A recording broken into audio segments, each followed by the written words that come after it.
So, share. bilang pagbalik tanaw, mga kapatid, sa ating pong napag-aralan na last meeting, ay i-share ko muna pala yung ating outline. Ayan. Kalimutan. Okay. Kita ba? Kita po ba, mga kapatid? Yes, po, yes. Ayun. Salamat. Yes. Okay. Ngayon yung ginagamit ko na na laptop. Wala po yung Aplia na. Talaga. Mukhang bago yan. Yeah.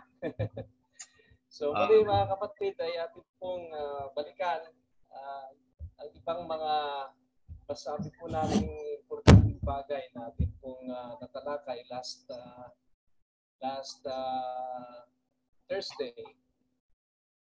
Yung patungkol sa pagpapakita ng kalwalhatian ng ating Panginoon Jesucristo sa pamamagitan ng kanyang mga tanda't himala. At unang tanda na ginawa niya sa lugar ng Cana ay yung paggawa niya ng alak sa pamamagitan ng tubig. Water turning into wine, the miracle at Cana. At doon ay ipinakita niya yung kanyang sensitivity sa kanyang pag-aalala sa ibang mga tao, sa mga tao, yung kanyang pag-aalala. At doon po ay pinakita niya sa Cana yung ginawa niyang big.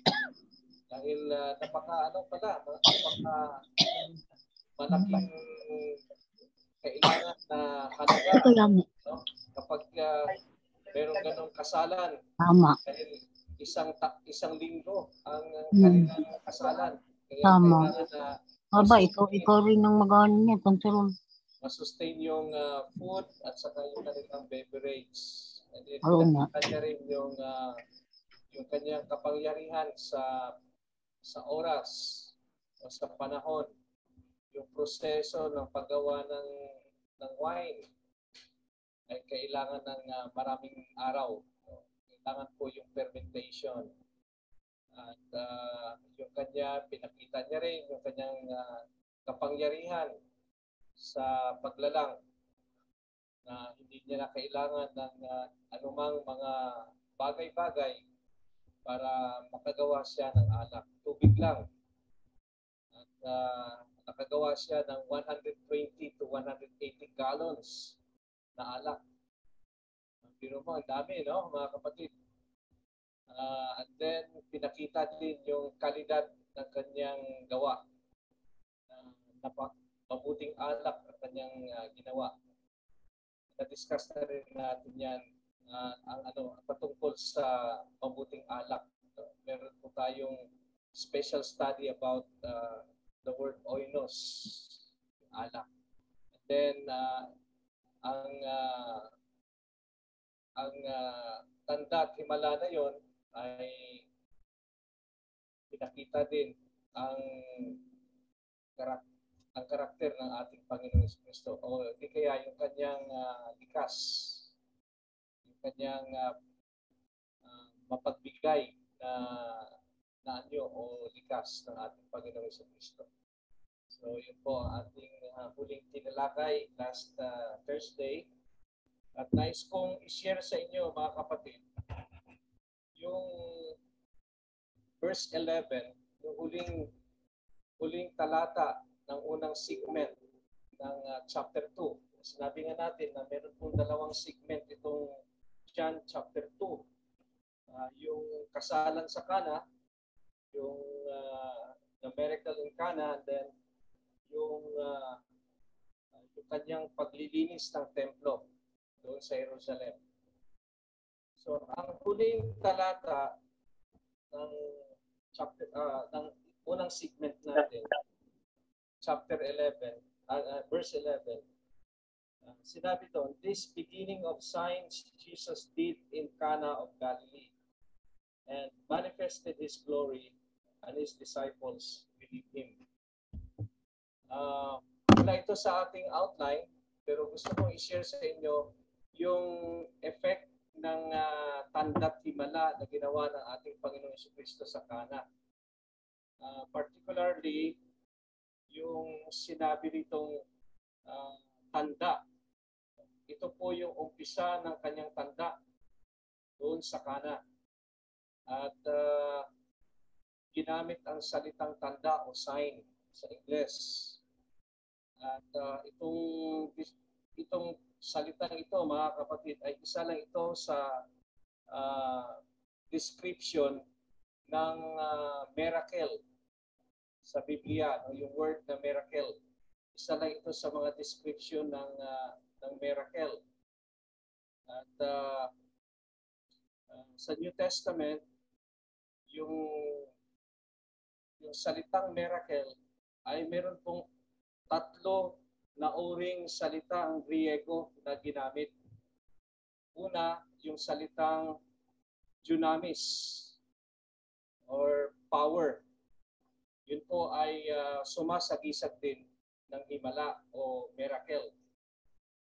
Ito po ay nangangahulugan ng kapangyarihang supernatural, ang pinanggalingan.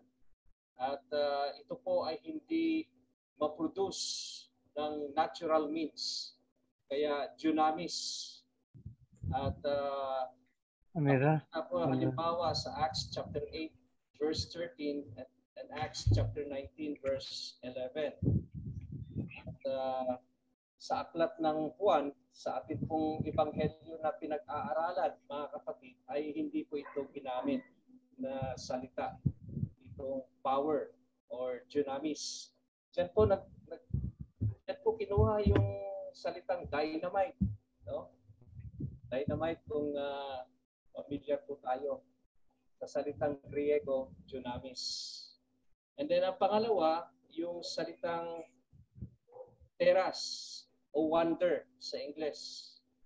Yan po ay nag-identify din ng isang kababalaghan o miracle sa punto de vista ng isang tao na namangha sa ginawang miracles, kaya wonder.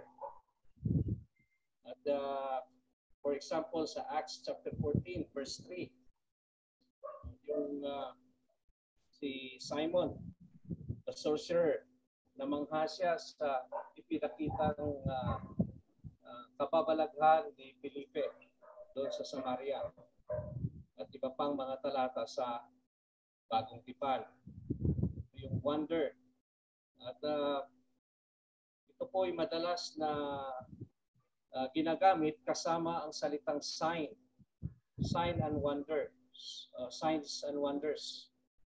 At sa aklat ni John, sa Gospel of John, isang beses lang po ito ginamit, yung signs and wonders, sa John chapter 4 verse 48.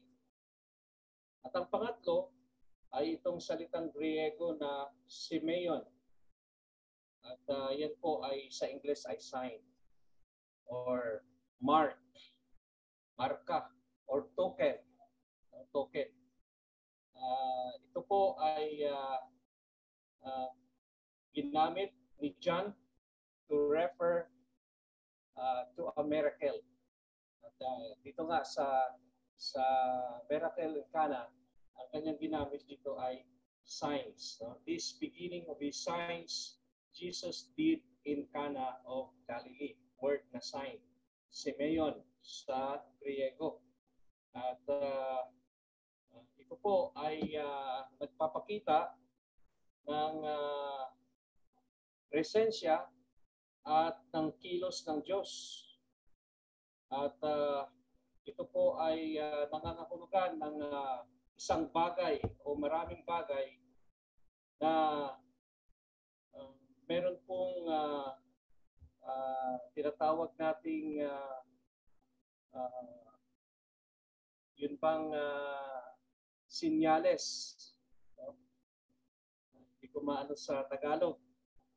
But it contains something that represents, kaya sign siya. No? At sa aklat ni John, ay meron pong 7 na ganong mga signs ang buong aklat. Siyempre yung una, yung changing water into wine, John chapter 2 verse 1 to 11. And then pangalawa, yung pangalawang miracle niya sa Cana, yung pagpapagaling niya doon sa anak ng nobleman. And then sa chapter 4 verse 46 to 54. And then yung pagpapagaling niya doon sa lumpo na tao, John chapter 5 verse 1 to 9.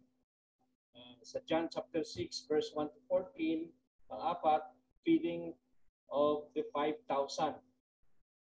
Pang-lima, John 6:16 to 21, walking on water. Pang-anim, healing the blind in chapter 9 verse 1 to 7.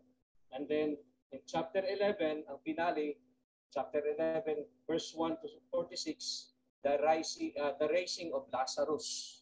Namatay si Lazarus at then binuhay niya muli. So yun po ang mga 7 tanda na ginawa ng ating Panginoong Jesucristo sa Ebanghelyong ito, mga kapatid. No? So itong ginawa niya sa Cana, sabi dito ni John, ito po ay nagpapakita ng kanyang kaluwalhatian. Manifested His glory. At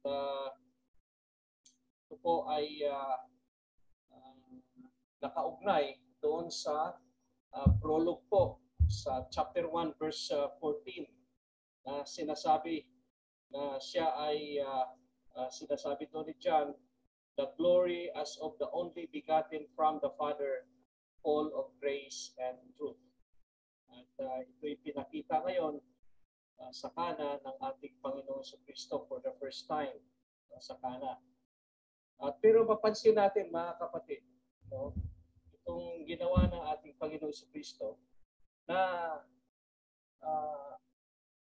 dalawang uri o grupo ng tao ang nakakita ng tanda na ito, tanda at himala ng ating Panginoong Hesus sa Cana. Una, yung mga servants, di ba? Sila ang nakakaalam sa ginawa ng ating Panginoong Hesus. Sila ang inutusan na sumanok doon sa kapayan at dalhin doon sa piging itong mga servants. At pangalawa, yung kanyang mga kasama, yung kanyang mga alagad, at saka ilan sa mga kanyang kamag-anak. Nariyan yung kanyang ina at yung kanyang mga kapatid. Yun ang nakaalam ng sign na ito. So, pero mapapasa natin, mga kapatid, na ang kanyang mga alagad ang siyang nanampalataya lamang sa kanya. Paano naman yung servants? Nakita naman nila yung sign. Di ba ang purpose ng sign is to produce faith? Pero hindi po binanggit na yung mga servants ay nanampalataya sa kanya. Silent po ang Bible. Silent po ang narrative dito sa chapter 2 tungkol sa servants. Kasi ang intention ng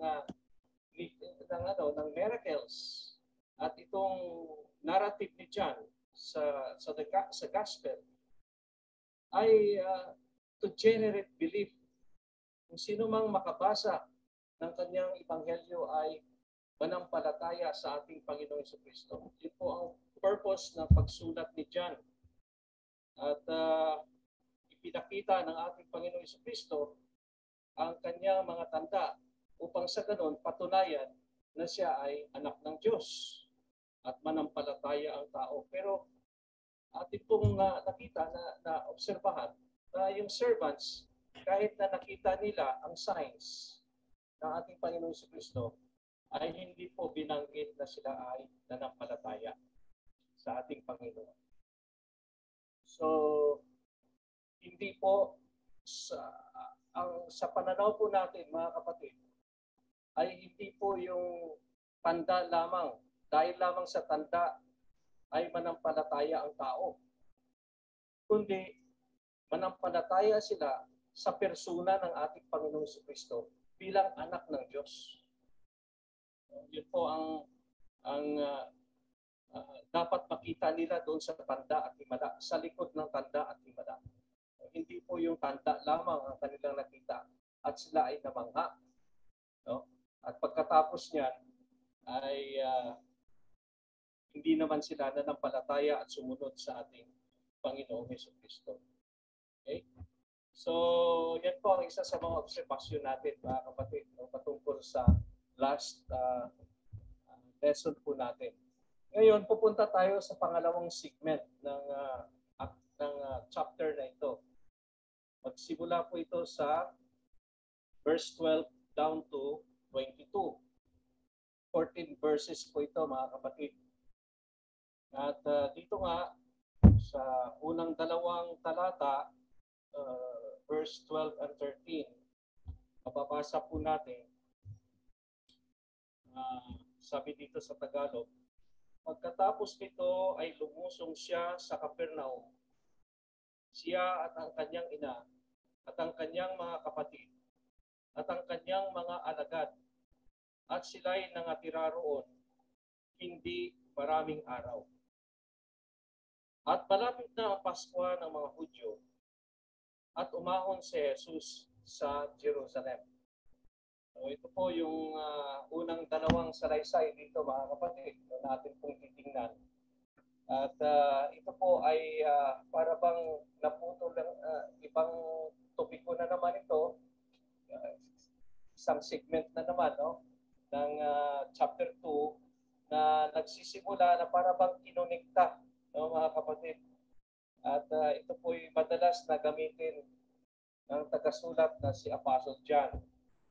Yung salita sa English na after this, after this. Sa Tagalog, pagkatapos nito. Yun yung madalas po itong ginagamit dito sa Evanghelium ito, yung kataga na yan, after this or pagkatapos nito, or after these things. Ano pang ibig sabihin ito? Ibig sabihin, pagkatapos ng nangyari doon sa Cana, yun po, no? Sila, ang ating Panginoong Jesucristo ay lumusong sa Capernaum. At hindi po natin definitely matukoy kung ilang araw yon, yung after this. Pero tumigil sila sa Capernaum ng sandali lang. At napag-alaman po natin ang Capernaum, apparently, ito ay naging matawag nating headquarters ng ating Panginoong Jesucristo, ng kanyang Galilean ministry. Parang headquarters niya. At marami pong mga talata na nagsusuporta niyan, mga kapatid. No? Katulad sa John chapter 6 verse 24 and verse 59, na palagian siya ay makikita sa Capernaum o di kaya ay galing siya sa Capernaum, pupunta siya sa ibang mga lugar. No, yun, parang yun ang kanyang matawag nating quote-unquote headquarters, ang Capernaum. At sila ay tumira lamang doon muna after ng Cana event, no? Yung wedding. Pagkatapos noon, tumira muna sila ng saglit o ilang araw, indefinite pa rin kung ilang araw yon, ay sabi dyan, sila ay umakyat sa Jerusalem. No, napaka-precise ito, mga kapatid. No? Dahil ang Capernaum, ayon sa geology, ay mababa talagang lugar yan. 580 feet below sea level. Ibig sabihin, 580, mas mababa pa siya sa sea level. No? At ito ay ang Jerusalem naman ay 2,700 feet above sea level. Kaya napaka-precise ang narrative dito ni John na sinabi niya sila ay lumusong sa Capernaum. Tapos sa verse 13, si Jesus naman at ang kanyang kasama went up to Jerusalem. So maano natin, ma-imagine natin na napakataas na lugar ang Jerusalem. At alam po natin, ang Jerusalem ay nakaupo sa isang bundok. At ang tawag ng bundok na yan ay Sion. So 2,700 feet above sea level. So yung Capernaum naman, napakalalim, no? ang kanyang location. At sinabi diyan, kasama niya ang kanyang ina, ang kanyang mga kapatid na lalaki, at ang kanyang mga alagad. Itong kasama niya. At meron pong mga espekulasyon, mga kapatid, patungkol sa identity ng mga kapatid ng ating Panginoong Jesucristo. Yung iba nakaswal na mga nakarinig at nag-aaral ng banal na kasulatan ay pagulat sila na meron palang mga anak si Maria. Meron palang kapatid sa laman ng ating Panginoong Jesucristo. No? At ito ay pinanganlan nga sa Matthew chapter 13 verse 55. Yung kanyang mga kapatid. Mga pangalan ng kanyang kapatid ay si Santiago, isa sa mga author din ng New Testament, yung the Book of James. Sa kanya yan. And then, meron ding Junior, si Joseph Junior. No? So James, Joseph, Simon, at saka yung si Judas or Jude. Isa ring author ng New Testament, yung the Book of Jude, the epistles, general epistle of Jude.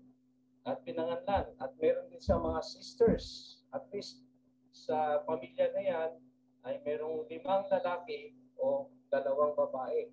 So merong 7 anak sa tahanan ni Joseph at saka ni Maria.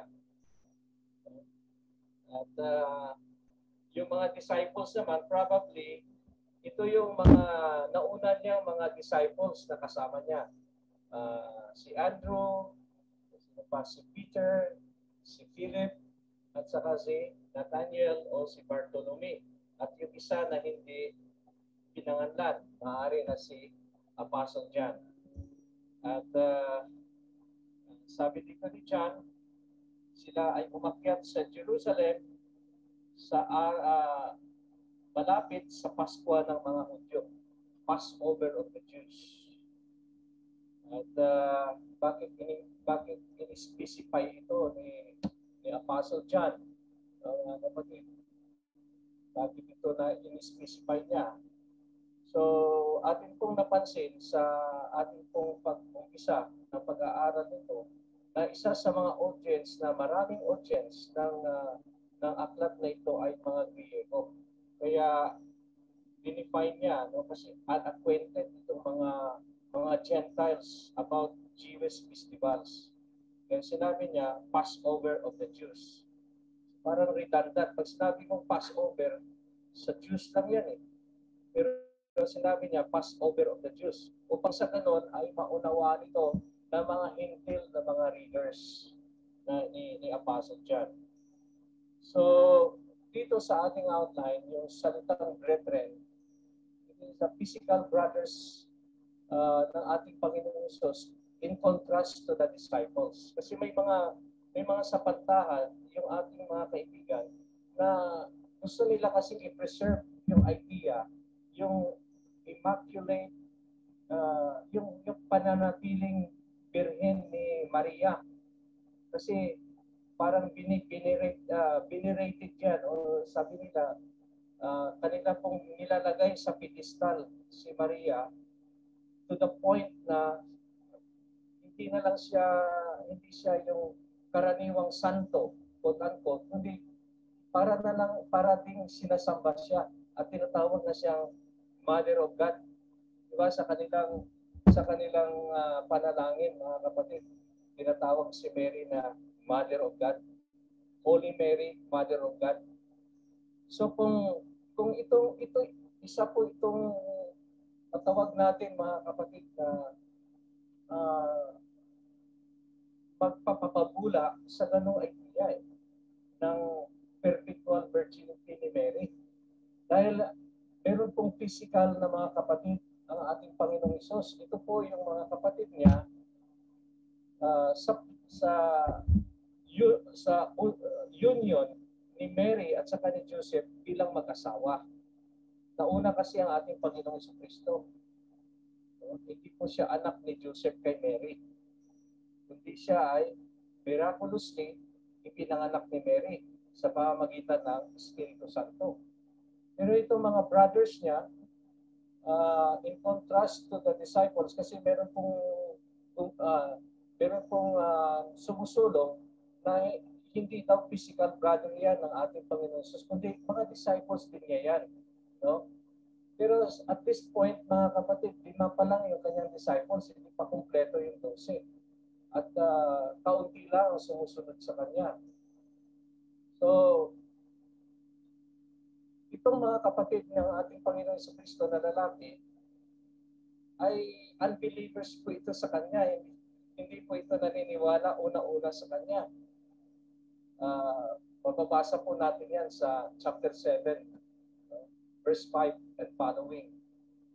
So, makikita natin na balansi talagang narrative ni John sa gospel na ito.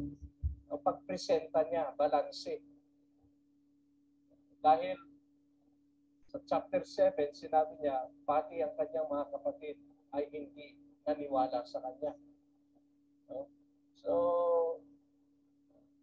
sabihin kahit na ito ay tila kasiraan sa ating Panginoon Jesucristo, ay naka-record pa rin sa Ebanghelyo ito, mga kapatid.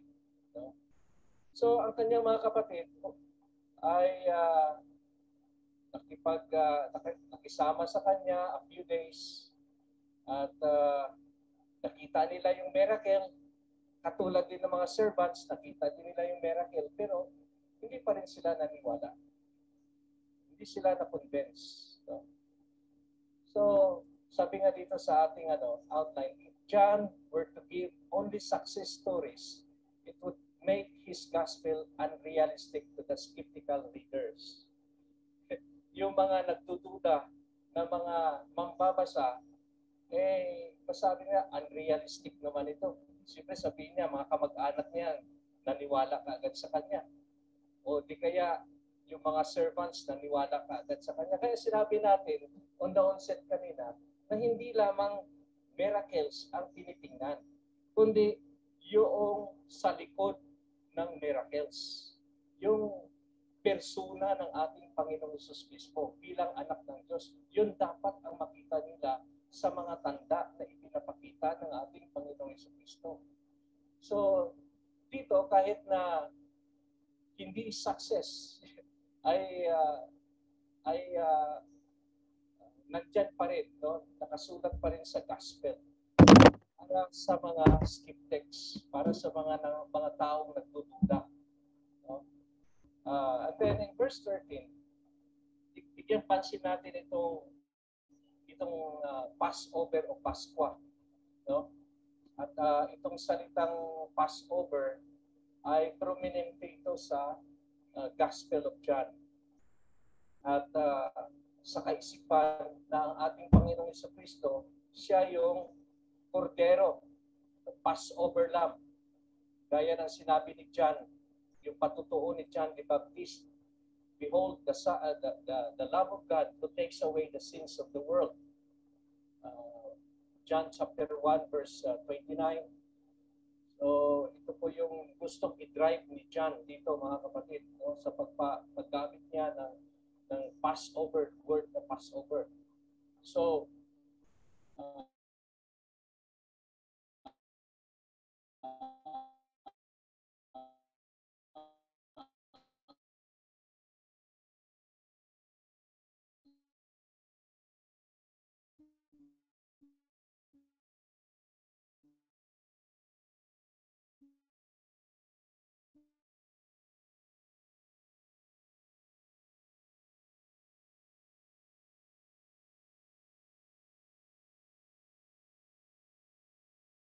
yung cleansing of the temple. No? By the way, ang Passover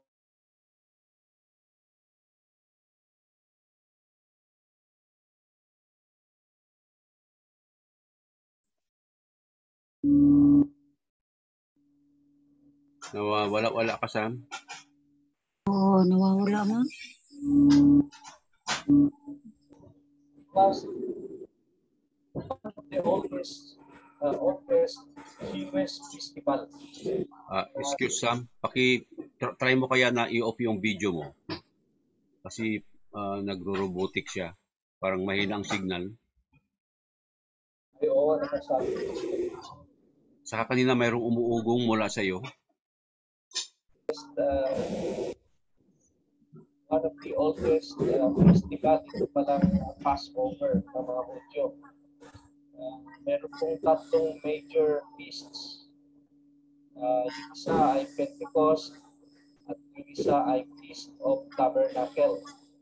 Ang Passover ay sineselebrate yan sa kanilang calendar based on lunar calendar at tinatawag nila yung month na yon, month of Nisan. At sa atin naman, more or less, April yan, Passover. At ang Pentecost naman, isa sa mga matanda na piyesta ng mga Hudyo, ay ito'y sineselebrate in the month of June sa ating calendar. At saka yung Feast of Tabernacle in the month of October sa ating calendar. Ayun po, yung mga tatlong major festivities of the Jews. Sa time ng ating Panginoon sa Kristo, probably ang Passover na ito na pinuntahan sa Jerusalem, year is 28 AD. Sabi ng mga mananaliksik, AD 28 po ito. So, ang layunin po ng Passover, ng pista na ito na Passover, ay ipagdaos ang paglaya ng mga Hudyo sa kanilang pagkaalipin sa Egypto. Passover. Yung kung saan sinabihan si Moises na sabihan niya ang mga Israelites na maglagay ng dugo sa kanilang pintuan. At makita yan ng anghel ng yung mapatayin yung mga firstborn, no? Kung walang tanda ng dugo sa pintuan.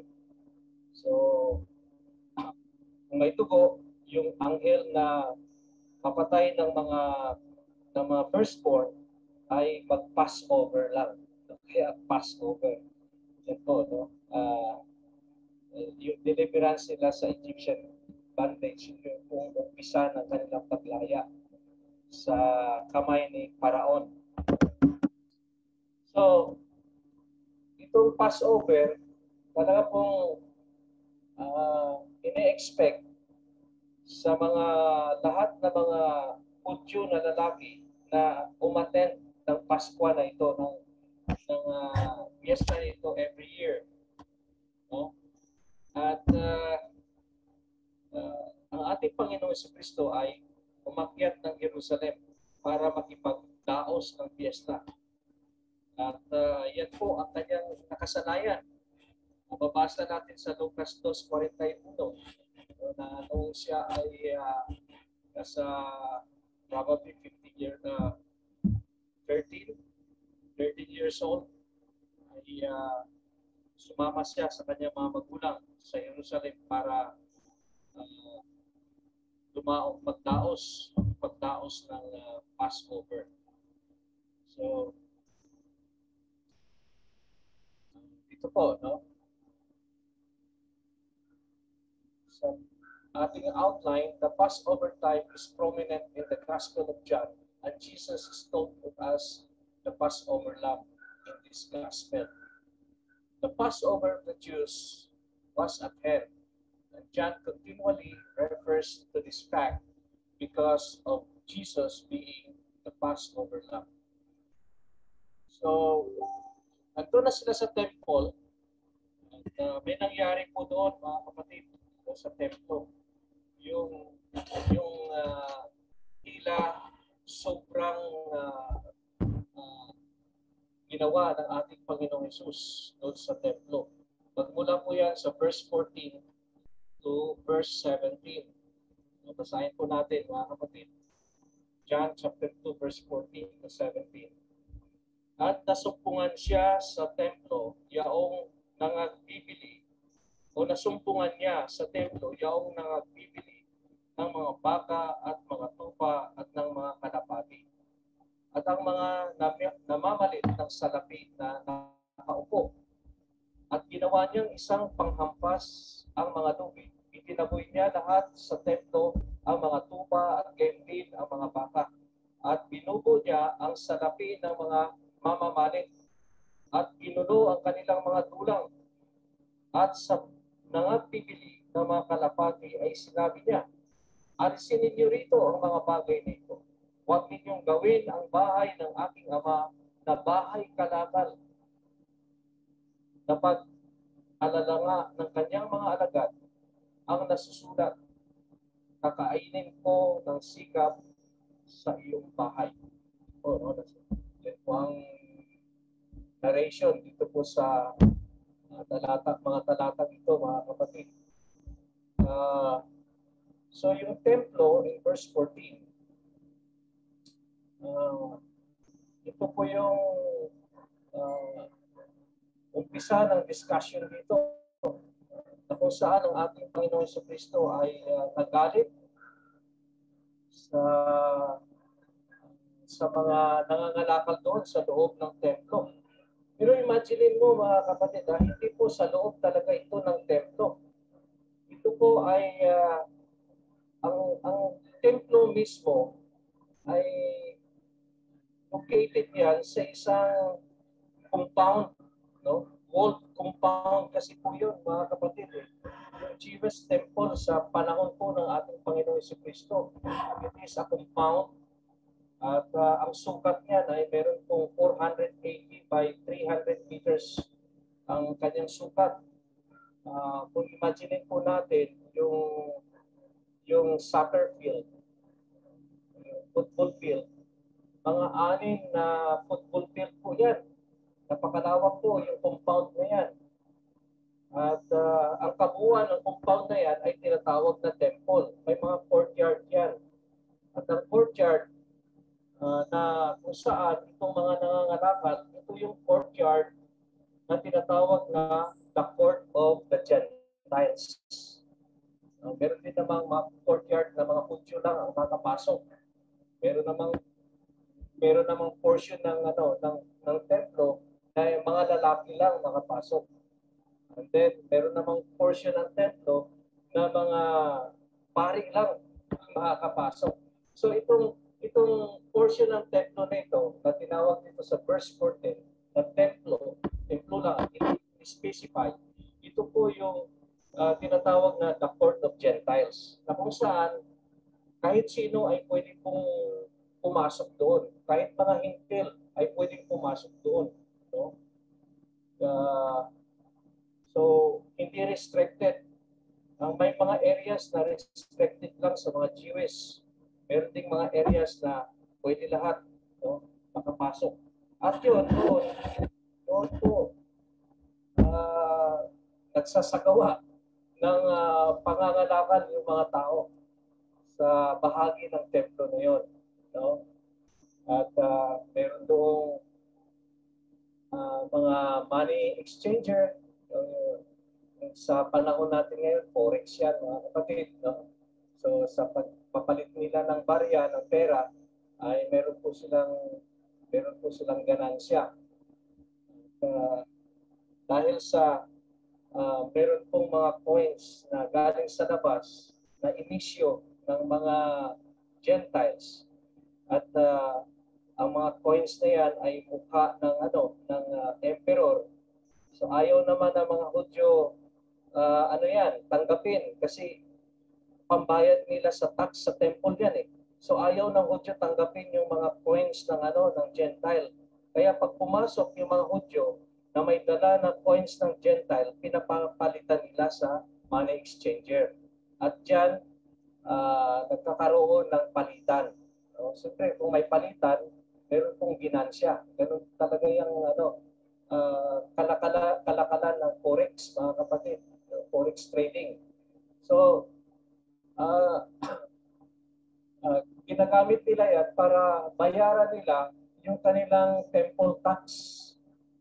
Yan po yung kautusan ni Moises sa Exodus chapter 30, verse 11 to 16. No? Basahin na lang natin. At doon sa Matthew chapter 17, 24 to 27, makikita natin yung scenario dyan na yung paglalagay nila ng kanilang buwis sa templo. No? So, itong practice na ito, sabi dito sa ating outline, this practice allowed the money changers to make huge profits. Malaki talagang ginansya sa forex, no? Foreign exchange, foreign money into GUS coins. And then meron namang mga animal sellers. Dalawang grupo ito ng mga mangangalakal. Ito yung mga tao na nag-provide ng mga hayop na ihahandog nila doon sa altar ng mga Hudyo. Dapat acceptable sacrifice. Ito yung mga walang bahid ng kung anong mga kulubot, kung anong mga sakit na hayop. Kasi bawal yan sa kautusan ng mga Hudyo. Kaya itong mga Hudyo na galing sa iba't ibang lugar, no, hindi na sila nagdadala ng hayop dahil malayo. Kung halimbawa, galing sila sa Galilee o galing sila sa Jordan, no? Magdadala pa sila ng handog nila sa kanilang biyahe, maaaring magkasakit yung hayop na kanilang dala. Kaya pagdating nila sa Jerusalem, sa templo, doon na lang sila bumibili ng mga hayop na kanilang isakripisyo. No? Pero itong mga animal sellers na ito, itong mga ngalakal ng hayop, ay malaki ang ginansya, ang markup. Sabi nga dito, estimate na markup is over 1,000%. So kung yung tupa, isang tupa ay halimbawa ay nagkakahalaga lang ng 100 pesos sa Galilee, pagdating sa Jerusalem, naging na yan, 1,000% is 1,000% of 100, 10,000 pesos na. No? Kaya ang laki ng kanilang tubo. No? Kaya nung dumating ang ating Panginoong Jesucristo at nakita niyo ito sa loob ng templo, ang pangangalakal ng mga tao doon, nagalit ng ating Panginoon. Nagalit po siya. At gumawa siya ng panghampas. Gumawa siya ng panghampas na lubid.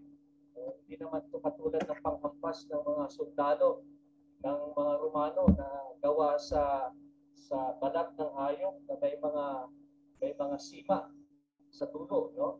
Ito po ay panghampas lamang na maaaring nakakasakit ng konti.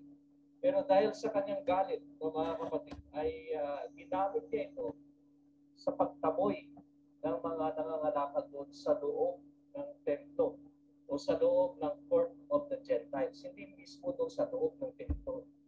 Kung saan ay gumaganap ang mga Hudyo ng kanilang pananambahan. So, dapat sana ay gawin nila yung negosyo sa labas. Pero ang ginawa nila doon sa loob, kasi doon kasi mga tao sa loob. At wala silang choice. Wala silang hayop na dala, wala silang choice, kundi bibili talaga doon sa loob. Ang mahal doon ng bilihin sa loob. Kaysa sa normal na merkado, mga kapatid. Sa tinatawag na synoptic gospel, ang record na ang ating Panginoong Jesucristo ay nagalit. Ang record ng pag sinabi po natin synoptic gospel, mga kapatid, ito yung mga ebanghelyo na magkahalintulad ang kanilang narrative. Magkahalintulad. Wala na naman.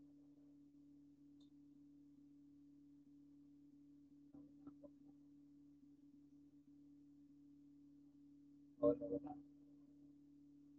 Hello mga kapatid, nawala na naman. Mga kapatid, yung sinasabi ko natin dito ay patungkol sa pangangalakal sa templo. At yun nga, nagalit yung ating Panginoon sa Kristo. At pinansin po natin sa Synoptic Gospel. Pag sinabi po natin Synoptic Gospel, ito yung Matthew, Mark, and Luke. Okay, iba kasi ang John. Hindi siya kabilang sa Synoptic Gospel. Synoptic Gospel ay magkahalintulad po ang kanilang salaysay. Halos magkahalintulad. Kaya tinawag na Synoptic.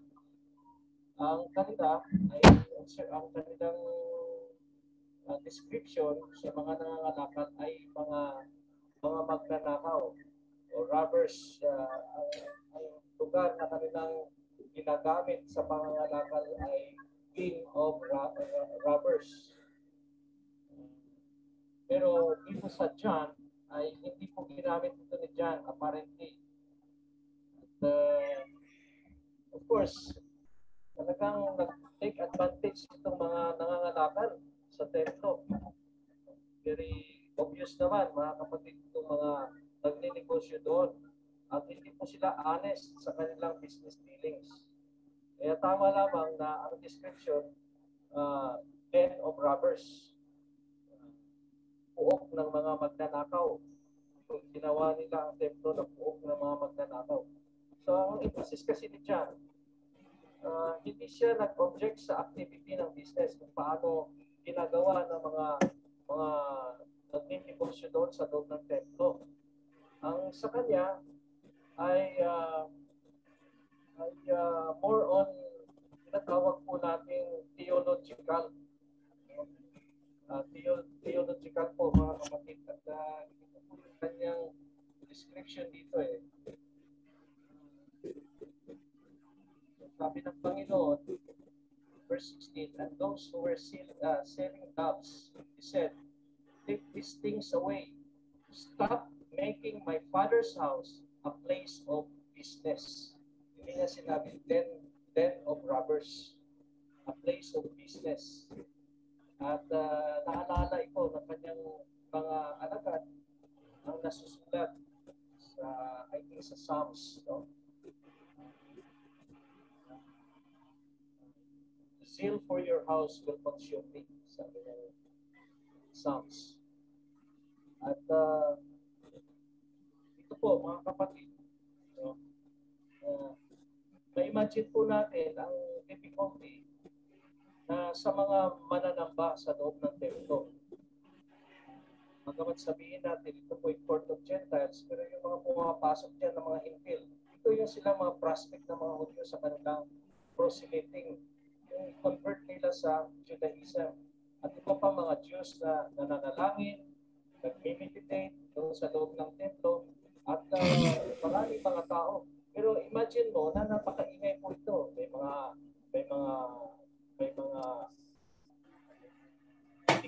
hayop na maririnig, may mga sigaw ng mga merchants, no?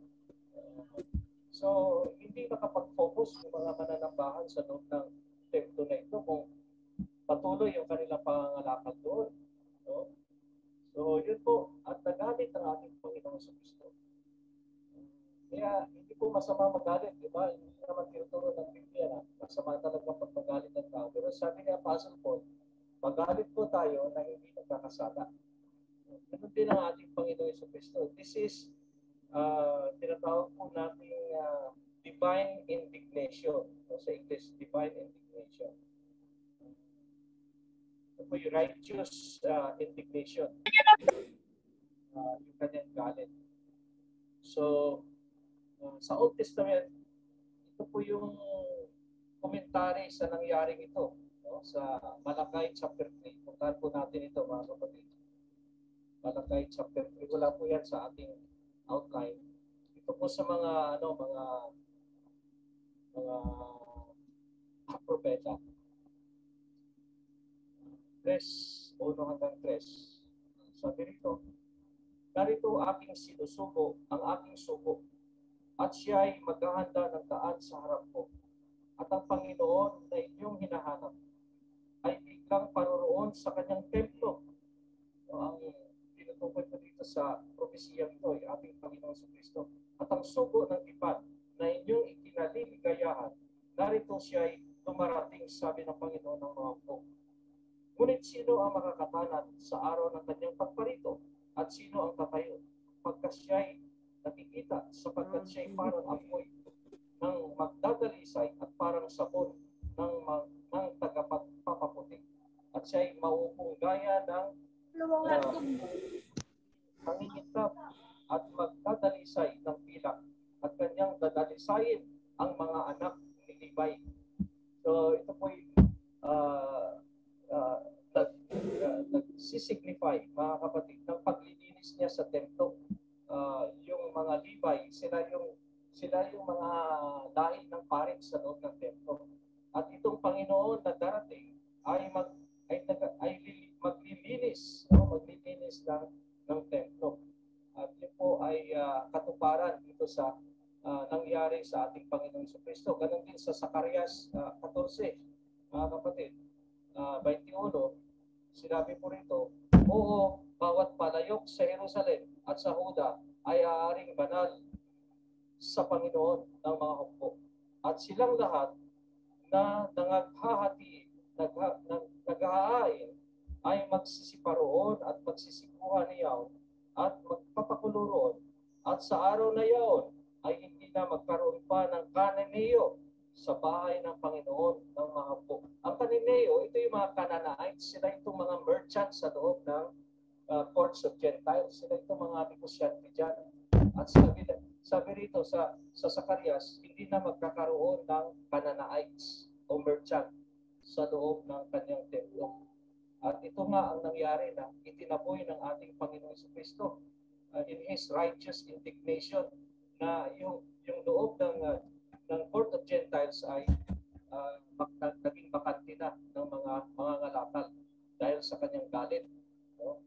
Hindi po dahil sa kanyang pamalo na ginawa, no, yung lubid, sila ay tinaboy, kundi dahil sa galit ng ating Panginoon sa Kristo ay nilinis niya ang templo. Okay? So, para bang sinabi niya na alisin niyo yung mga bagay nito at ihinto niyo na gawing business place o merkado itong bahay ng aking Ama. At hindi po siya makatiis na tingnan ito na nilalapastangan po ng mga Kananeo o ng mga merchants ang templo ng kanyang Ama, o ang bahay ng kanyang Ama. So, siya po ay galit na galit sa mga bagay na ito at naalala ito ng kanyang mga alagad. Sa Psalms, ito pala, Psalms 69:9. Mababasa po natin. Zeal for your house will consume me. Psalm 69. It is a messianic psalm. At ito po ay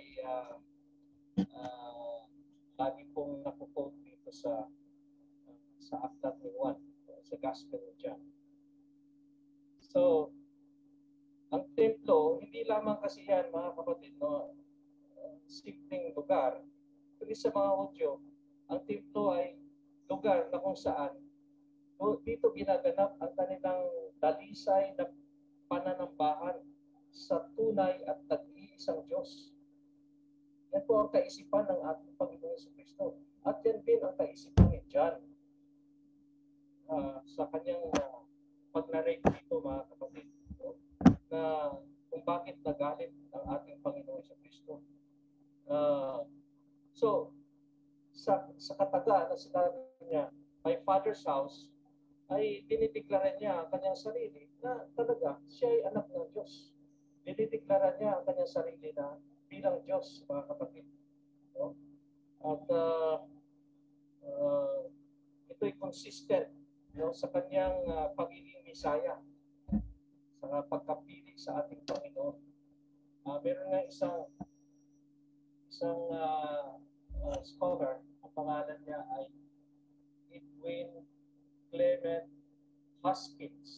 sabi niya, tungkol doon sa aksyon ng ating Panginoong Kristo, tungkol sa kanyang galit doon sa templo. Sabi niya, the action is not merely that of a Jewish reformer. It is a sign of the advent of the Messiah. Yan po ay tanda ng pagpapakita ng Kristo. Yun pa ng kanyang galit doon sa loob ng templo. So, yung account na ito ay unique ito kay John, mga kapatid. Hindi ito katulad sa Synoptic Gospel. Inilagay ito ni John sa umpisa ng ministry ng ating Panginoong Hesus. Yung Synoptic Gospel naman, inilagay nila itong event na ito sa huli, sa umpisa ng tinatawag nating passion ng ating Panginoong Kristo. Dito naman sa John, ay nilagay ito ni John sa una, pag-umpisa ng kanyang ministry. Okay? So yun po ang kaibaan. Sabi nga ng iba, dalawa daw yung cleansing of the temple. So may mga pananaw na gano'n, mga kapatid.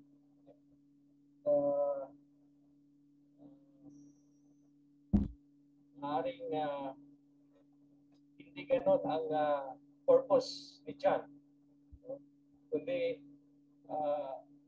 ang narrative na ito, the cleansing of the temple, ay ginawa ni John sa unahan ng kanyang ebanghelyo para ma-emphasize, mga kapatid, ang kalwalhatian ng ating Panginoong Hesus sa kanyang ministry, sa kanyang paglilingkod.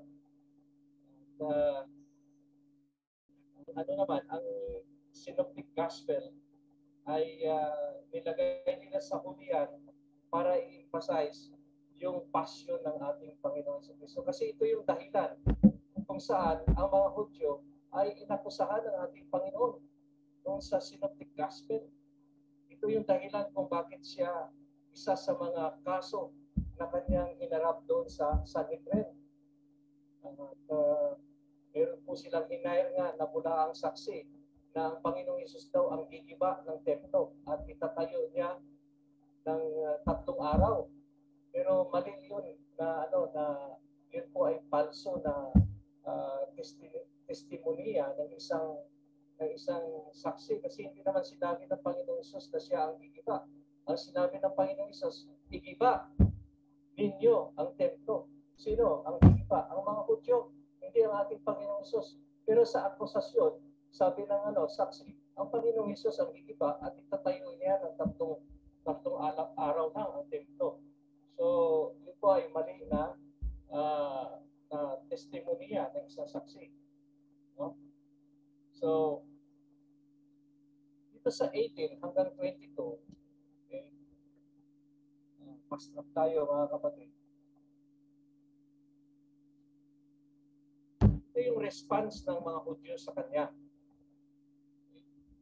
At tinanong siya, what sign are you doing? What sign are you doing? So sila ay pag-usap sa ating Panginoon sa Kristo. At nalalaman nila na yung aksyon ng ating Panginoon sa Kristo ay they perceive in this non-miraculous action that Jesus was saying something. Kaya tinanong nila na, ano ang tanda mo? Bakit ginagawa mo ang mga bagay na ito? At ang kanilang nakita sa aksyon ng ating Panginoon sa Kristo, naunawaan nila na ito po isang tanda. Kaya tinanong nila. So, dito sa text na ito, mga kapatid, no? Si John ay binigay niya sa atin yung signs to produce belief, di ba? At ito po ay importante na i-considera natin itong text na ito na isa sa mga signs ng ating Panginoon sa Kristo, kahit na sabihin natin non-miraculous, no? Non-miraculous sign. At, pero ang sinabi ng ating Panginoon sa verse 19, sabi niya, destroy this temple, and I would rise it up in 3 days. Ang iba, ang kanilang pag-unawa, ang templo na luma ng mga Hudyo ay itatayo ng ating Panginoong Hesus, yung bagong templo, yung kanyang katawan, ang iglesia. So the temple which Jesus was discussing was destroyed in the 1st century. Kailan ba na-destroy yung templo ng mga Hudyo? During pag-atake ng mga Romano sa Jerusalem, 70 AD. So when Jesus was raised from the dead, He raised the new temple. At yun po ang iglesia, the church. The church, the temple of His body.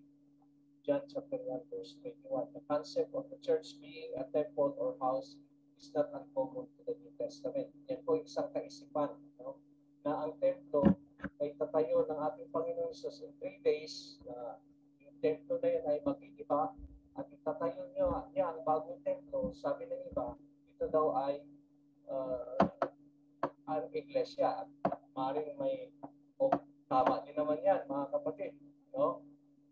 Pero kung atin pong tingnan, sabi niya, in 3 days ay ibabangon niya.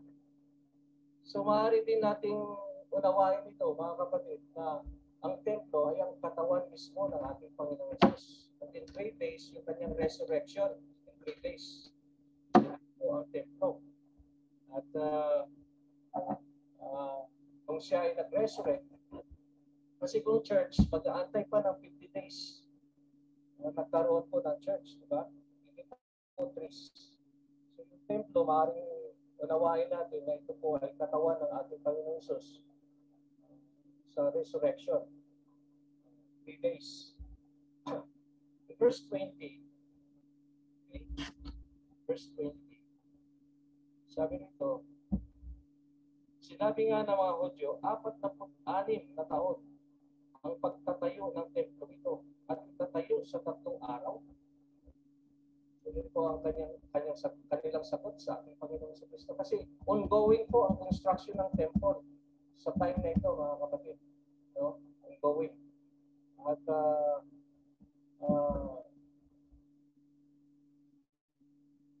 sabi na dito, the people misunderstand the spiritual application of the physical sign. No? The temple had already taken 46 years to build. So ongoing. Ito yung inumpisahan ni Herod the Great noong kanyang reign noong 19 BC. At 46 years na ang nakalipa. So more or less, mga 27 AD ito nangyari. 28 or 27 AD. So hindi pa kumpleto ang temple hanggang sa noong taong 64 AD na kumpleto. Pero ilang taon lang, 6 na taon ay giniba rin ng mga Romano, 70 AD. Just a few years before the Romans came and completely destroyed it. The year is 70 AD. Natapos ang templo 64 AD. Noong panahon ng ating Panginoon sa Kristo ay kasalukuyang tinatayo ang templo. We don't know kung anong portion ng templo, pero nandun na yung marahil nandun na yung outline talaga ng templo, no? The chair at nandun na yung pinnacle of the temple na yari sa ginto. So, pero during the time of our Lord Jesus Christ, ongoing pa ang pagpapatayo ng templo.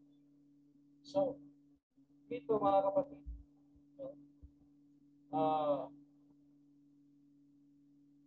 iklaro dito nila pasok dyan. He's not talking about physical temple, yung bato na templo.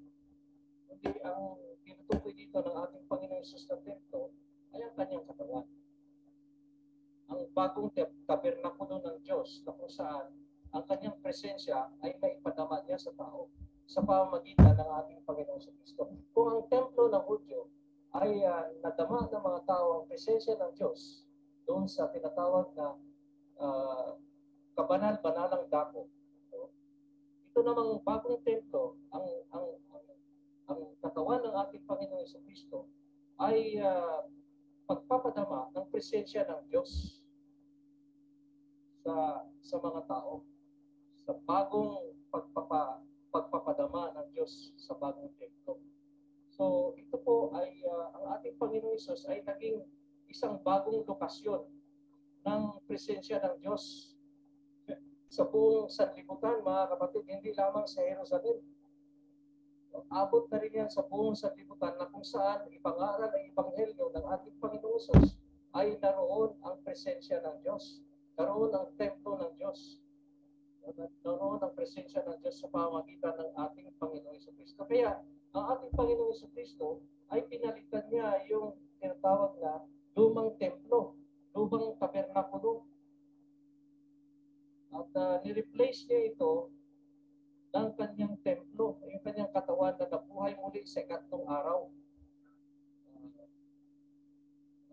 Kaya yung ating pananambahan ay isang buhay na pananambahan sa buhay na templo, mga kapatid. Ang katawan ng ating Panginoon Jesucristo. At tama, ang katawan na yon ay ang iglesia. Wala nang iba na pinatutungkulan sa katawan ng ating Panginoong Jesucristo. So, sabi rito sa ating tinitingnang articles, so, isang scholar din siguro ito, pangalan niya si Craig R. Koister. Ito yung kanyang obserbasyon. May 3 level daw ng meaning na maunawaan natin tungkol sa templo na ito na sinasabi ng ating Panginoon sa Kristo. Actually, the whole event doon sa templo, kung saan nagalit ng ating Panginoon. So dito sabi niya, number 1, yung 3 level of meaning, by disrupting the trait essential for sacrifice, Jesus foreshadowed the permanent cessation of sacrificial worship in Jerusalem and its replacement by His own death. So tama din, nung dinisrupt niya yung kalakalan doon sa loob ng templo, kanyang nilinis, ay ito ay nagpo-foreshadow. Ibig sabihin, ito ay nagbabadya ng permanent na paghinto ng sacrificial worship doon sa lumang templo. At pinalitan ito ng kanyang sariling kamatayan sa cross. And in 3 days, He rose again. Pangalawa, na pag-unawa, mga kapatid, ang Panginoong Hesus ay nangako ng bagong templo na kanyang sinasabi na kung saan ang kalwalhatian ng Diyos ay madama at makita ng tao. Hindi sa building na gawa ng kamay ng tao. Binanggit niya ni Apostle Paul sa Acts. Kundi ito ay madama ng tao sa pamamagitan ng isang persona. At ito po ay sa persona ng ating Panginoong Jesucristo. Kaya ang ating pananambahan ngayon, mga kapatid, ay walang kabuluhan. Kapag walang presensya ng ating Panginoong Jesucristo, yung ating pananambahan. Kaya sabi ng Panginoon, kung meron kong 2 o 3 na nakatipon sa aking pangalan, meaning sa kanyang autoridad, sa kanyang kapangyarihan, 2 o 3 na katipon, ay naroon ako sa kanilang kalagitnaan. At yan po ang templo ng Diyos, mga kapatid. Ang ating pananambahan na may presensya ng ating Panginoong Jesucristo. Okay? So, pangatlo, the crucified and risen Jesus would be a unifying symbol for God's people as the temple had been before. Kasi ang mga Hudyo, iisa lang ang templo, nasa Jerusalem lang. Kung saan man sila napalop ng mundo nakatira, pagdating ng mga pista na yan at pagdating ng mga importanteng pagtitipon ng mga Hudyo, pupunta talaga sila sa templo sa Jerusalem. Yan po ay simbolo ng pakikipagkaisa ng mga Hudyo sa kanilang pananambahan sa Diyos. So, ganun din po, mga kapatid, ang templo ng katawan ng ating Panginoon sa Kristo. It is a unifying symbol for us, God's people, Christians. Kagaya din ang templo noon sa Jerusalem. So, kung totoo man ito, hindi, mga kapatid, depende sa pagtanggap natin, ano? Ito po ang nagsisimbolo sa mga actions at mga sinabi ng ating Panginoong Hesus doon sa kanyang righteous indignation sa loob ng templo sa mga nganakan. So, yun po, no?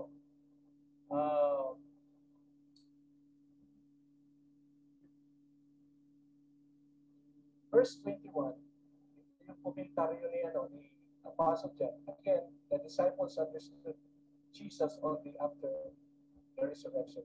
What does the temple of his body mean? So, number one, Jesus speaks of his physical body, his death and resurrection. And possibly, the body is also to be spiritually understood as the church. And destroy this temple, which is Judaism, and I will raise it up a new body, which is the church in 3 days. So, yeah, this may or may not be true. Depende na yan sa atin, mga kapatid, kung paano natin i-apply yan, no? Well, we can apply also that symbolism, no? Lumang templo, yung Judaism, at ang bagong templo ay yung church. So, verse 22, pwede natin compare ito sa Luke chapter 24, verse 44 to 47. Ito po yung after the resurrection of Jesus, nag-reveal siya ng bagong understanding sa kanyang disciples. The disciples did not see the spiritual message of Old Testament until Jesus, the last great prophet, revealed it to them. So, nung buhay pa ang ating Panginoon Jesus, madalas na hindi po siya naunawaan ng mga apostol. Naunawaan na lang nila siya nangganap nung namatay na at nabuhay muli ang ating Panginoon Jesucristo, lalong-lalo na noong ipinadala o sinugo ng ating Panginoon Jesus ang Espiritu Santo sa kanila. At doon nila naunawaan ang lahat ng bagay at naalaala ang mga aral ng ating Panginoon Jesucristo. So at this point, pwede na po ako i-interrupt at magtanong, mga kapatid. Kasi dito na tayo sa verse 23.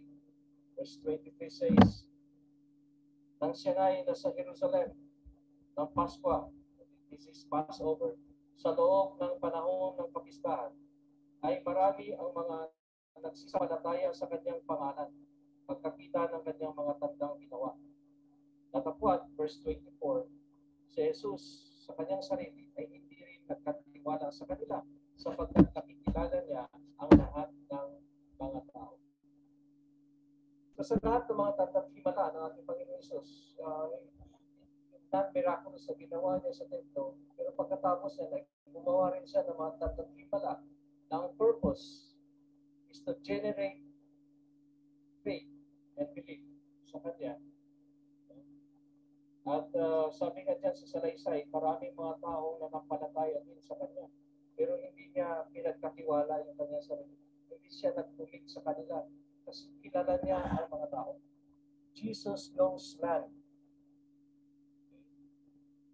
Alam niya, kilala niya ang tao. At ito po ay nagpapatunay ng pagka-Diyos ng ating Panginoong Kristo. Hindi na kailangan na meron pong magrekomenda sa Kanya na tao, nung mapakilala ng kapwa ng tao sa kapwa niya tao sa ating Panginoong Hesus. Alam niya kasi ang tao. Ito po ay summary statement ng activity ng ating Panginoong Jesucristo pagkatapos ng linisin niya ang templo noong araw ng Paskwa. sa Jerusalem. So ito rin ay introduction, mga kapatid, sa kaganapan sa chapter 3, lalong-lalo na sa kay Nicodemus, pagpapakita ni Nicodemus sa ating Panginoon sa Kristo. Ito po ay hindi lamang summary statement ng activity ng unang linggo ng kanyang ministry sa Galilee at saka sa Jerusalem, kundi ito rin ay isang pangunang salita sa kaganapan nilang dalawa ni Nicodemus sa chapter 3. Na bumisita si Nicodemus sa kanya ng gabi at nag-usap sila patungkol sa kapanganakang muli. At yan po ang ating magiging paksa sa susunod po na magkikita po natin, mga kapatid, tuwagin ng Panginoon. So, lamang po, no? Marahil. At patungkol naman po sa pagkikilala ng ating Panginoon Isus sa mga tao, no? Nananampalataya sa Kanya, ay bakit hindi niya kinumit ang kanyang sarili sa kanila? Kasi kilala niya yung mga taong nagsisampalataya sa Kanya at nakita niya yung mga tanda na ginawa ng ating Panginoon. At marahil nabasa ng Panginoon ang kanilang puso na ang kanilang pananampalataya ay mababaw lang dahil lamang sa tanda. Nung hindi nila nakita ang anak ng Diyos sa tanda na yon. At yun po ang drive ni Apostle John. Yan po ang purpose niya sa gospel na ito, na makita ang Panginoong Hesus bilang anak ng Diyos at sa pagsasampalataya sa Kanya ay magkaroon po ng buhay ang tao. Buhay na walang hanggan. Hindi po yung science lamang. Maramihan kasi ngayon, modern times, manampalataya sila dahil lamang sa science daw, sa mga tanda't himala na hanggang sa ngayon ay ginagawa pa rin daw ng ating Panginoong Hesus sa pamamagitan ng kanilang mga religious leaders. Hindi, ang makita po natin sa narration ng gospel na ito ay walang iba kundi ang anak ng Diyos. At sa ating pagsampalataya sa Kanya ay magkaroon po tayo ng buhay na walang hanggan. So, yan lang po, mga kapatid. At sana po ay ang dami-dami pong materialis ito at pasensya na kayo, mga kapatid, na dito nawawala-wala po tayo marahil sa ating signal dito, no? Ay medyo na puputok-putok po yung ating pag-aaral.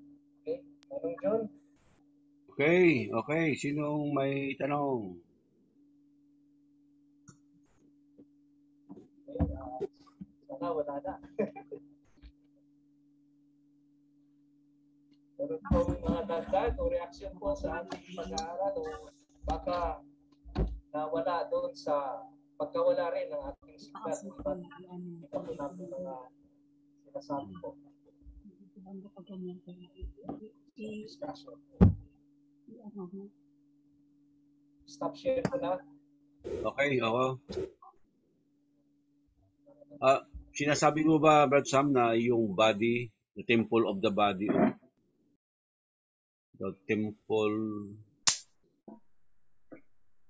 Dalawang text kasi ang binibigyan of the body. Unawain natin na katawan ng ating Panginoon Yesus na namatay, inilibing at nabuhay muli ng ikatlong araw. At yun po ang nag-replace sa old na templo ng mga Hudyo na kung saan naroon yung presensya ng Diyos sa templo na yun, sa kanilang paniniwala at sa kanilang aral. At ni-replace ngayon ang bagong templo na kung saan ito po yung katawan ng ating Panginoon sa Kristo na maamin po tayo sa kanyang katawan at yun po ay sumisimbolo rin ng iglesia. Kaya pareha silang tama. kung tanggapin natin na yun ang iglesia, tama rin. Kaso lang ang iglesia, pero kung konting doon, in 3 days, hindi naman nagkaroon kaagad ng iglesia in 3 days. After 50 days pa, in the day of Pentecost, kaya sinabi Pentecost, no? So 50 days pa nagkaroon ng church talaga physical. after 50 days. But simula na yun na iglesia ng kanyang pagkamatay at pagkalibing at pagkabuhay ulit. Ito yung sinasabi niya ito na itatayo niya sa ikatlong araw pag giniba ng mga Hudyo. Hindi siya ang giniba. Yung mga Hudyo ang giniba ng templo.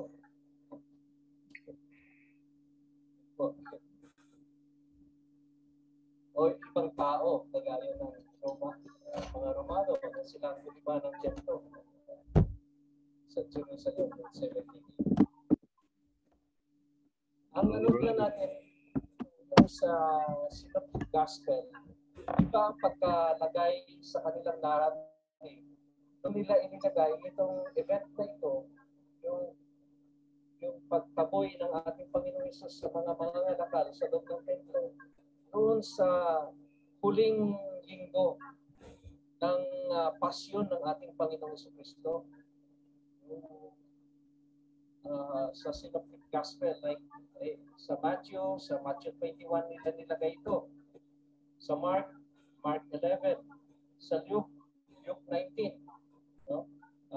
Particularly, specifically Luke 19, 45 and 46. Mark 11, 15 to 17. Matthew 21, 12 to 13. So, obvious talaga ang diferensya ng timing ng pagkalagay ng mga authors sa Synoptic Gospel compare sa Gospel of John.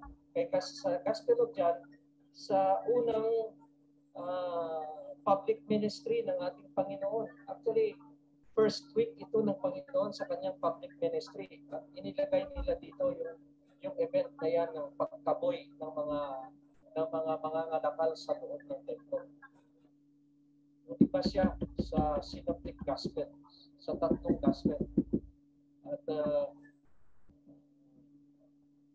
so, yun po, no? Pero may mga nag-observe na mga scholars, kagaya ni F.F. Bruce, sabi niya, it seems probable that John takes it out of its chronological sequence and places it with programmatic intent.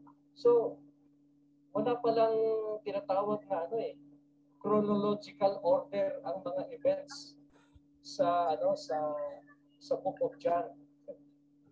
So, nilagay niya ito in the purpose of tinatawag na programmatic intent in the forefront of his record of Jesus' Jerusalem ministry. If his readers understand the significance of this incident, they will know what the ministry was all about. So, ang purpose lang dyan, para malaman ng tao kaagad yung ministry ng ating Panginoong Jesucristo. Ang kanyang ministry is to bring back yung spirituality ng tawag natin pananambahan ng tao sa Diyos. Kasi dito, sa kanila noon, wala na spirituality, parang mechanical na lang eh. Pasok sila sa templo, bili sila ng mga hayop para sa kanilang sacrifice. Pero pagkatapos yan, wala pa rin effect sa kanilang spirituality. At yun po ang issue nila noon. Ang mga Hudyo, mga corrupted, yung mga leaders, religious leaders nila, siguro meron silang kita din doon sa mga pangangalakal. Kaya hindi nila sinaway. Ang reaction nila ay yung pagtanong sa ating Panginoong Hesus kung ano ang sign ng ating Panginoong Hesus. Tinatakpan nila yung guilt nila sa yung mga nangyayaring pangangalakal sa loob ng templo mismo. Kasi itong mga Hudyo, sila dapat ang guardian dyan sa loob eh. So, nakita ng Panginoon na hindi tama. No? At hindi sinabay ng mga Jewish leaders. Ang Panginoon pa ang nagsaway sa mga nangangalakal sa loob ng templo. Kaya guilty din ang mga religious leaders Kaya ang ibain ng templo sa 3 araw ay itatayo ko. Iba naman ang pagkaunawa ng mga Hudyo, ang kanilang isip ay literal na templo, yung building. Sabi nila, 46 years na hanggang ngayon, ginagawa pa ang templo, hindi pa tapos. Ikaw, itatayo mo lang ng 3 araw. Kaya doon sa mga synoptic gospel, ito ngayon, yung saan ito ngayon yung ginamit ng mga Hudyo bilang kaso ng ating Panginoon Hesus. Nasabi, yan siya, ituloy niya ang templo, tapos 3 araw ay kanyang tatayo. No? Ganon yun sa ating Panginoon. Pero hindi ganon. Hindi niya gigibayin ang templo. Ibang tao ang gigiba at siya ay magtatayo sa 3 araw. At hindi nila naunawaan ang simbolismo. No? Ang sinabi ng ating Panginoon. Hindi nila naunawaan ang sign. Humingi sila ng sign, pero hindi nila naunawaan ang sign ng ating Panginoon. Ang simeyon, ang token, o ang marka, ang ibig sabihin ng action na yun ng ating Panginoon sa Kristo. So, yun po, mga kapatid. Okay. Sino pang may tanong dyan? Ako po, Brother Sam, may tanong. Regarding po dun sa temple, tsaka yung tabernakulo. Naalala ko po kasi, di po ba ang tabernakulo yun yung templong ipinag-utos ng Panginoong Diyos? The Book of Exodus. Pero ito pong templo na pinag-usapan po natin ngayon dito sa John, yung templo po na binild ng Israel through the kings sa pangunahan ni Haring Solomon. Tama po ba? Yes. Pero yung kay Haring Solomon na templo, originally, binasag din ng Babylonian, ng mga Babylonians. So yung tabernakulo ay temporary yun kasi nasa ano sila yung bang Exodus, sila ay palipat-lipat. Kaya ang ginamit nilang worship center ay tabernakulo, yung tent lang na kung saan sila iimpil, i-assemble lang nila yon. At yung presence ni God nandun sa tabernakulo. No? So nung sila ay pumasok na ng nung sa time na ni Joshua at napasok na nila ang Kanaan, no? Tabernakulo pa yung kanilang ginagamit hanggang sa time ni Solomon. Si David nga, gusto ni David na siya ang mag-construct ng temple permanent. Pero hindi siya pinayagan ng Panginoon kasi siya ay isang taong may dugo, may bahid ng dugo ang kanyang kamay. Nandirigma. So sabi ng Panginoong Diyos, yung anak mo ang siyang magtatayo ng templo, ng tahanan mo. At yun nga, itinayo ni Solomon. Pero winasak naman ng mga Babylonians nung Babylonian captivity sa history ng ng Jew, no? At dinala sila sa Babylon. Ang una nga na capture yung 10 tribes sa Northern Kingdom ng Assyrians, di ba? Dinala sila sa Assyria. Then natalo yung Assyria ng Babylonians, kinuha na pati na yung Judah, yung Southern Kingdom. So lahat na sila nandun sa Babylon. Pero natalo din yung Babylonia ng Medo-Persia at mabait yung hari na si Darius, pinabalik yung iba sa Jerusalem. Pero wasak na yung templo. So inumpisahan na nilang build yun sa time ni Jeremiah, ni Nehemiah, Ezra, at saka ni Nehemiah. Hanggang sa time ng ating Panginoon sa Kristo, sa time ng mga Herodes na ang naging hari sa Palestine, ay patuloy ang kanilang paggawa ng templo, pinaganda at inayos ito ni Herodes. Opo. Tama po, Brad Sam. Yung itatanong ko po, ito po ba siguro yung dahilan ng pagmamataas ng mga scribe at pariseo? Sabi na 46 years na nila binibuild yung templo, pero sabi ni Jesus Christ, gibain niyo yung templo, itatayo ko ng 3 araw. So yung templo na dito na binibigyan din ni Jesus Christ, binibigyan niya ng mas mahalagang importansya na yung iglesia na hindi na po yung templo na tinutukoy na for 46 years na nilang binibuild. Kasi po hindi po yun galing sa Diyos yung templo na yun. Sa kanila lamang po yun na pagmamalaki, parang ganun po. Actually, yung temple ni Herod, ikumpara mo sa temple original ni Solomon, malayo. Malayo yung templo ni Herodes. Pero yung ating babasahin yung Synoptic Gospel, noong naglalakad ang Panginoong Jesucristo at ang kanyang mga alagad at nakita nilang templo, namangha sila. Sabi niya, napakaganda ang templo. Pero sabi ng Panginoon, sabi niya, darating ang araw na kahit isang bato dito ay mawasak din yan at walang matitirang bato dyan. Yun ang prediction ng ating Panginoon. Pero malayo yan sa templo ni Solomon, yung templo na sa panahon ng ating Panginoon sa Kristo. Bagamat yun ay magnificent building na nga sa mga panahon na yun. No? Pero iba yun sa templo na ginawa ni Solomon. No, tama ka bro, na yun po ay dahil sa pride ng mga Jew na sila ang chosen people at saka yung kanilang mga religious leader, ang authority sa religion. Kaya kung tinanong nila ang Panginoon na anong tanda, bakit ginagawa mo ito? So they are just nagpapakilala lang sila na meron silang authority na magtanong ng gano'n sa ating Panginoon sa Kristo. Kasi sa mga Hudyo, sila yung authority sa religion. Itong mga leaders nila. No? Pero ang mali lang nila, hindi nila nakita yung sarili nila. No? Hindi nila nakita yung guilt nila doon sa action na ginawa ng ating Panginoong Hesus na pagtaboy ng mga negosyante sa loob ng templo. Hindi nila nakita yung kanilang guilt na may kakulangan sila doon.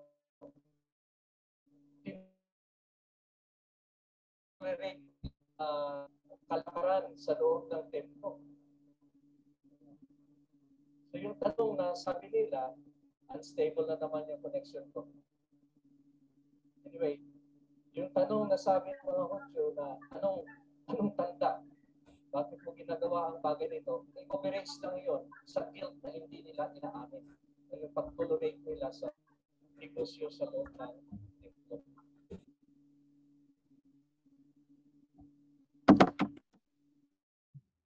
Alright. Meron talagang parang umuugong sa kan mo. So, yung... Parang may tambol. Tambol. Nakapan ka ba? Yung sound mo naka-full ba? Naka-full? Yung volume niya? Laptop na ang ginagamit mo, laptop?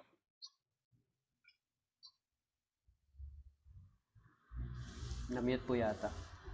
Pag na-mute ka ngayon, na-mute siya. Yan, meron na. Parang kung ano ba yun? Yan o, kahit di ka nagsasalita, parang mayroon siya. Sa ano po si Kuya?